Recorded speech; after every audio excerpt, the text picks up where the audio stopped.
Victory in the sea lanes. The U.S. Merchant Marine in World War II.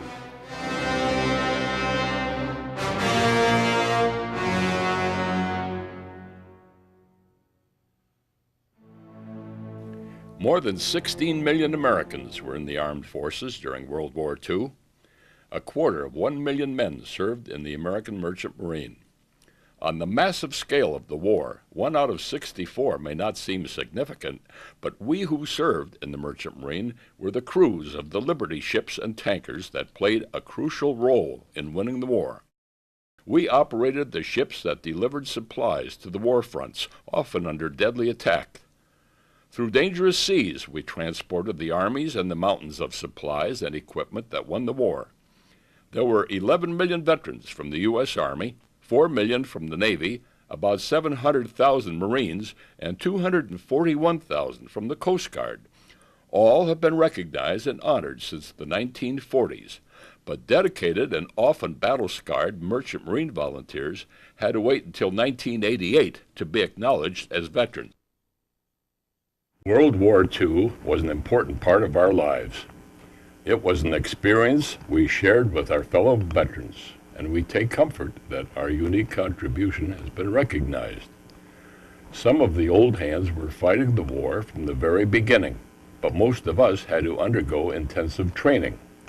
The training and the tensions of war are long behind us. Age and infirmity are now taking their toll. American Merchant Marine veterans in New Jersey belong to the Dennis A. Rowland chapter. The chapter is named in honor of Dennis Rowland, a ship's officer who was a prisoner of the Japanese for most of World War II. He endured brutal conditions at the infamous bridge on the River Kwai, but he survived and even came to forgive his torturers. We also survived and have learned to live in a world that changes every day. Many of us travel to Port Newark each month for a meeting at the Seamen's Church Institute. Here we meet with old friends and discuss the issues that are important to us.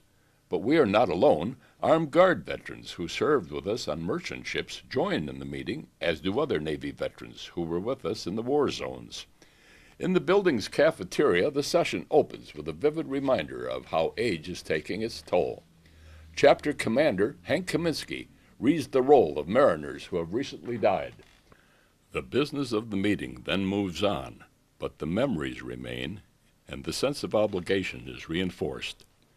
There is discussion of laws and government policies by our national commander Frank Dooley and George Searle, who was our national president for 5 years. Talk often turns to the public awareness of the Merchant Marine, past, present, and future, of monuments and ceremonies, of parades and gatherings. The proceedings seem routine and casual, but a pleasant expression sometimes masks a painful memory. George Goldman, now living in Teaneck, remembers watching from a lifeboat in 1942 as his tanker, the Patrick J. Hurley, burned and exploded. The U-boat attack was only 3 months after he had signed on to go to sea. He recalls that his pay stopped when the ship sank, but sadly he is haunted by the sounds of the lifebelt whistles of survivors in the water who could not be found in the dark. 18 men from the crew and armed guard died in that sinking. George joined the war effort at sea because of a taste for adventure and youthful sense of invulnerability. Others were part of a long tradition of seafaring. Axel Monk recalls 1940, when Denmark fell to the Nazis, and he was a 15-year-old cadet on a Danish tanker. The crew demanded that the ship return to the United States to join the Allies. Axel became a ship captain and sailed all through the war. He never lost a ship, but 7 ships were sunk after he had left them. The ancient love of sailors for a good yarn is often manifested after the meeting.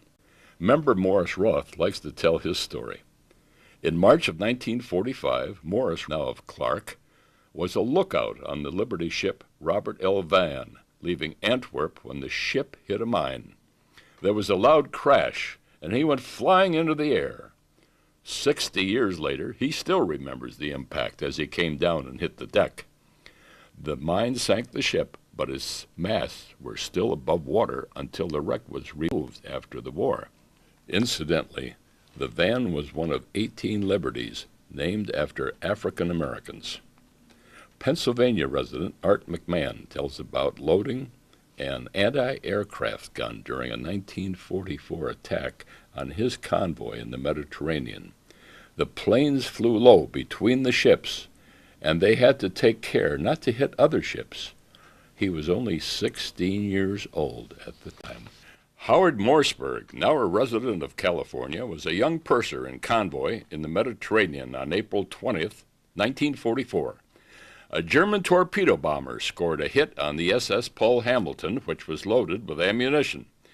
The ship erupted in a massive explosion that wiped out the lives of 580 men, including the merchant crew of 47, the 29 armed guard, and the 504 men of the Army Air Force. The Paul Hamilton, with all the men aboard her, simply vanished from the surface of the sea, from the face of the earth. This disaster was not made public until after the war. Earlier, in September of 1943, Bill Pearson of Summit, New Jersey, was assigned to the Navy Armed Guard on the Liberty ship Dunham Wright. He remembers watching as the cargo was loaded in California. 55-gallon drums of aviation fuel were lowered into the deep hold. Bombs were then stacked above the drums.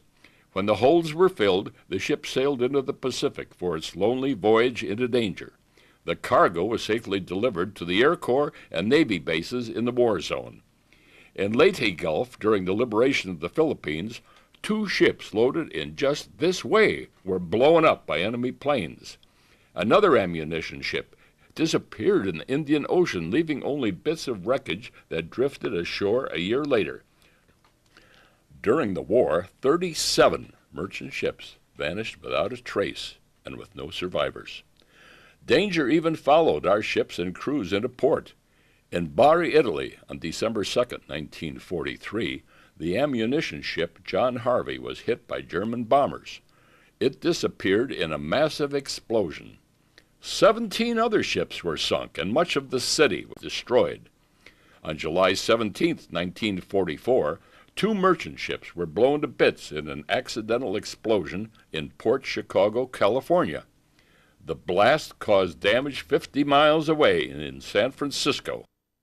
Merchant Marine casualties in these incidents, and even in the war zones, were often not carefully tabulated.